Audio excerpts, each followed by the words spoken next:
I need you to hear this, and I need you to hear it slow, because this message is not for the crowd, it's for the mirror. There are some of you right now who look powerful in public. You sound anointed in public. You post scriptures in public. You motivate people in public. But when the lights are off, when the applause is gone, when it's just you and your real life, something is broken. And God is saying the same thing today that He said back then. Your public ministry is strong, but your private life is weak. And that imbalance will eventually expose you. See.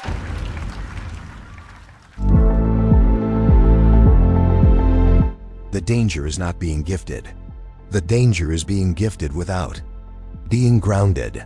The danger is knowing how to speak truth but refusing to live truth. Because God is not impressed by what you do for people if the people closest to you are suffering. He's not moved by how many souls you inspire if the soul you sleep next to feels ignored. He's not clapping because you're busy for Him while you're neglecting the responsibilities He already gave you. Some of you are shouting in church but silent at home. You're praying for strangers but impatient with your spouse. You're fasting for purpose but skipping class, skipping work, skipping discipline.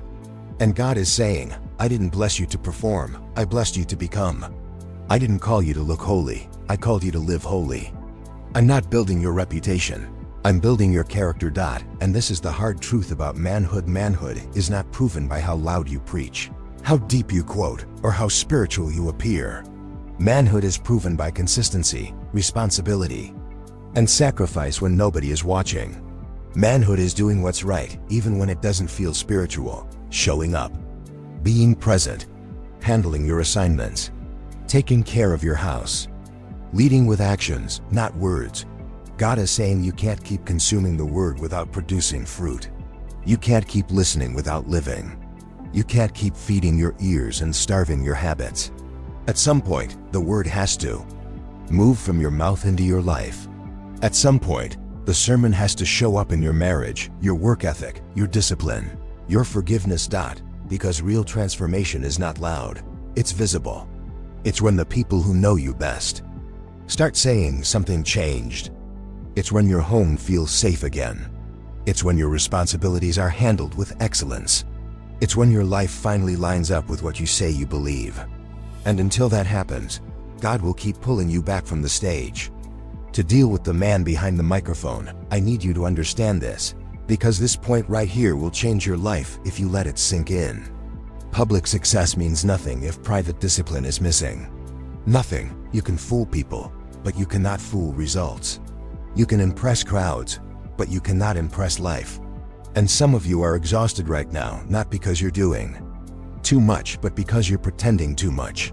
You look successful, but you're not stable. You sound confident, but you're not consistent. You're celebrated in public, but you're undisciplined in private. Discipline is what you do when nobody is clapping. Discipline is who you are when there is no camera, no mic, no audience. Anybody can turn it on for an hour. Anybody can show up when people are watching. But who are you when it's just you, your alarm clock, your responsibilities, and your excuses? That's where greatness is built. That's where manhood is proven. That's where destiny is either strengthened or destroyed. Some of you are chasing applause instead of alignment. You want people to say, you're gifted, while your life is falling apart behind the scenes. You want recognition without routine. You want rewards without responsibility. And life does not work like that. God does not work like that. He will never elevate what you refuse to discipline. Never. You can pray all you want, shout all you want, cry all you want, but if you don't get up and do the work when nobody is watching, nothing changes. Public success without private discipline is borrowed time. It looks good for a season, but eventually the cracks show. Eventually the marriage feels it. Eventually the health feels it. Eventually the career feels it. Because discipline is the foundation, and when the foundation is weak, no matter how nice the building looks, it will collapse under pressure. And here's the part most people don't want to hear: discipline is not motivation. Discipline is a decision. It's choosing to show up when you're tired. It's choosing to prepare when you don't feel inspired. It's choosing to be consistent even when nobody says thank you. It's choosing growth over comfort. And that Choice has to be made daily, not publicly, but privately. You don't wake up disciplined. You build discipline. You don't stumble into consistency. You train it. And the people you admire, the ones you think are naturally successful, they are not lucky. They are loyal to their routines. They are faithful in the dark. They handle business when it's boring. They do the small things right when nobody is giving awards. So if your life feels stuck, don't look at your talent, look at your habits. Don't blame the system, check your schedule. Don't talk about your potential, talk about your discipline. Because your future is not waiting on your next big opportunity. It's waiting on your next private decision. I need you to hear this. Because this one hits different. Your real test is not on the stage, it's at home. Your real character is not revealed when you're preaching, leading, motivating, or grinding in public. Your real character shows up in how you treat the people who don't benefit you. The ones who see you every day. The ones who know your tone, your attitude, your patience level, your consistency. That's the scoreboard. That's the mirror you can't escape. See, some of you are winning outside and losing inside.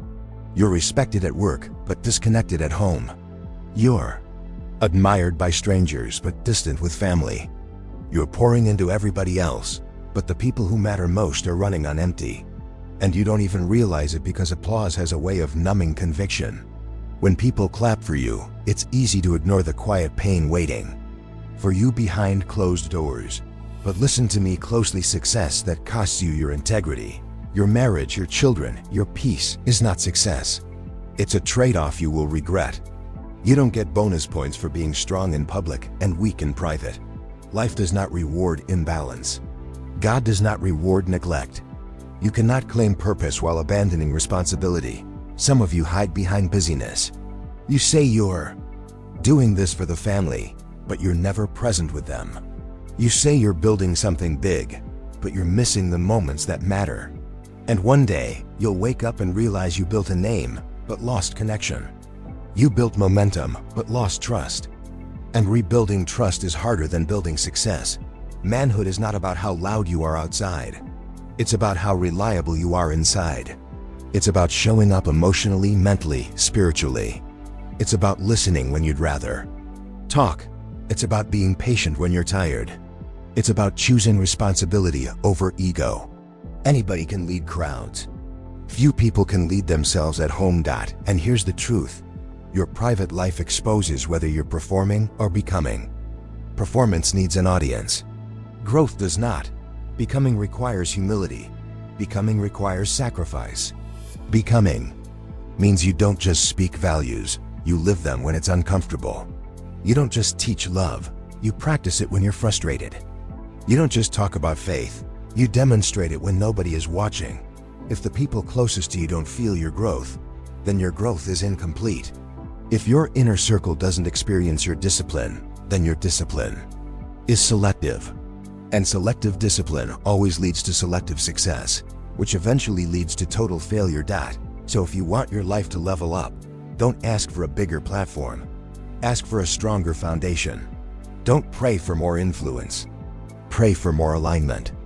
Because the moment your private life lines up with your public message, your impact becomes undeniable. I need you to understand this, because this is where a lot of people get exposed. You don't become who you say you are by talking about it. You don't transform by attending, by listening, by nodding your head, by shouting amen. You transform when what you consume starts to control how you live. Too many people are full of information, but empty of application. You know the words. You quote the words, you repost the words, but your life doesn't reflect the words. You can know the truth and still refuse to walk in it. Knowledge alone does not change a man. Action does. Discipline does. Obedience does. And that's the part most people run from, because applying the word costs you something. It costs comfort. It costs pride. It costs excuses. See, reading is safe. Listening is safe. Talking is safe. But living it? Living it will challenge your habits. Living it will force you to confront who you really are. Living it will demand that you forgive when you don't feel like forgiving. It will demand that you show up when nobody's clapping. It will demand that you change patterns you've protected for years. Some of you are wondering why nothing is changing, and it's because you keep stopping at inspiration. You're inspired, but not transformed. You're motivated, but not disciplined. You're emotional, but not consistent. And consistency is the bridge between who you are and who you say you want to become. You don't apply it once, you apply it daily. When you're tired, when you're angry, when you're overlooked, when nobody is watching. Real growth shows up in behavior, not vocabulary. It shows up in how you speak to your spouse, how you handle pressure, how you respond when things don't go your way. It shows up in how you treat people who can't do anything for you. It shows up in whether you keep your word when it costs you something. You don't get credit for what you know. Life only rewards what you do. That's why some people with less knowledge are further ahead than people who know everything. Because they execute, they apply, they move. They live it out even when it's uncomfortable, even when it's inconvenient, even when it exposes them. And here's the part nobody likes to hear. Application removes excuses. Once you start living the word, you can't blame your past anymore. You can't blame people anymore. You can't hide behind your story anymore. Because the moment you apply it, you take responsibility. And responsibility is heavy. Responsibility separates boys from men. When the word gets inside you, it changes how you think. It changes how you react. It changes what you tolerate. You don't just talk about patience, you become patient.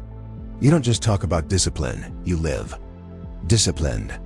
You don't just talk about love, you show love under pressure. And that's when people around you know something is different. Not because of what you say, but because of who you are becoming. I need you to hear this part carefully, because this is where real maturity is revealed, not on the stage, not in the spotlight, not when people are watching. Real growth shows up in the private decisions nobody applauds. It shows up in the conversations you don't want to have. It shows up in the forgiveness you keep postponing. Because you can shout about freedom all day long, but if you're still holding grudges, you're still in chains. Some of you look strong on the outside, but you're bleeding on the inside. You talk about love, but you're still angry. You talk about healing, but you're still hurt. You talk about moving forward, but you're still carrying people from your past on your back. And the truth is, you can't step into the next version of yourself while dragging old pain behind you. Forgiveness is not for the other person. It's for you. It's not approval. It's release. It's saying, I refuse to let what you did control who I become. And that's hard, because pain feels justified. Pain feels familiar. Pain gives you a story. But growth requires you to put that story down. Growth requires you to choose peace over pride. A lot of people want progress without confrontation. They want healing without honesty. They want peace without letting go. But you don't get free by pretending you're okay. You get free when you face what hurt you and decide it won't define you. That's when the real work begins. Not when you talk about it, but when you do something about it. Some of you have prayed about things you were supposed to walk through. You've asked for peace, but you won't pick up the phone. You've asked for closure, but you won't show up. You've asked for change, but you won't take the step that scares you. And growth always comes with fear, because it demands vulnerability. It demands humility. It demands courage. When you forgive, something breaks.